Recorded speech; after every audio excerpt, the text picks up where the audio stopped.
Bonjour, sois le bienvenu dans Recette Roulette. La recette du jour est empanadas au thon. Pour 4 personnes, il nous faut une pâte brisée, 2 gros oignons, une boîte de tomates andées, une petite boîte de haricots rouges, une boîte de thon à l'huile, une petite boîte de maïs, un poivron et demi, donc si possible 2 couleurs différentes, et du paprika.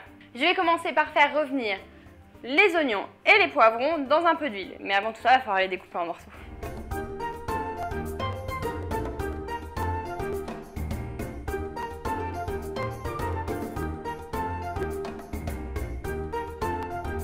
Je retire les membranes blanches et s'il reste des petits grains comme ça au fond, pour les retirer très facilement, mon truc c'est de faire ça.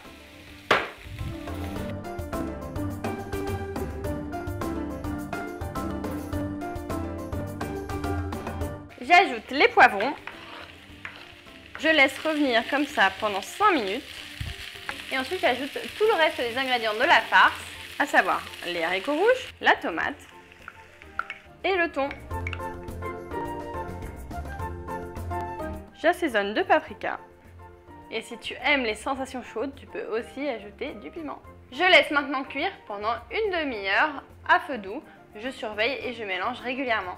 J'ai sorti la pâte brisée, on va pouvoir confectionner les empanadas. Donc pour ça, je me munis d'un bol que je pose sur la pâte et je vais découper la pâte autour pour faire un rond. Je garnis avec la farce, je trempe mon doigt dans l'eau et je vais juste mouiller le bord de la pâte. En fait, tout simplement pour que la pâte colle bien. Ensuite, je referme la pâte.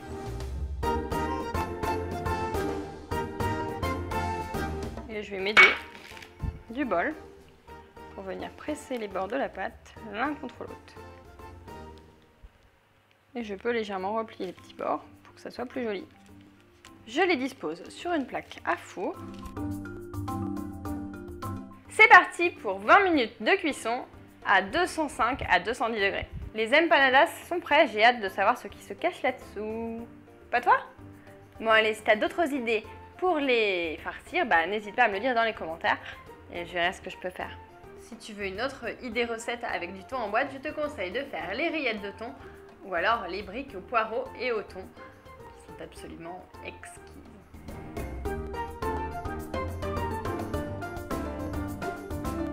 On se retrouve demain à 11 h pour une nouvelle recette.